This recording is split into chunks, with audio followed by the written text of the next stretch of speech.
بندے ایسے ہیں پوری دنیا میں دین کا کام کر رہے ہیں، اتنے تو دیوبند اور ہندوستان میں بھی نہیں کر رہے۔ تو میں نے کہا کہ وہ کون ہے؟ انہوں نے کہا علم کی خدمت میں مفتی تقی عثمانی، جو ان کا فتویٰ پوری دنیا میں چلتا ہے، تبلیغ میں مولانا طارق میاں نعمت، اور تصوف، روحانیت اور تربیت میں حضرت مولانا پیر ذوالفقار احمد نقشبندی مجددی، 70 ملکوں میں انہوں نے قرآن کا دین کا پیغام کیا۔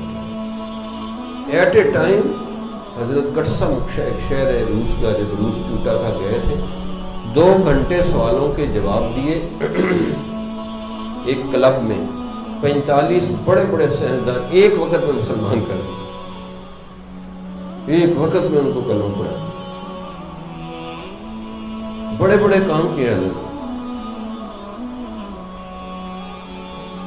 ہمارے اندر بڑے ذہین فتین لوگ ہیں پاکستان، لیکن سارے دنیا کھانے کا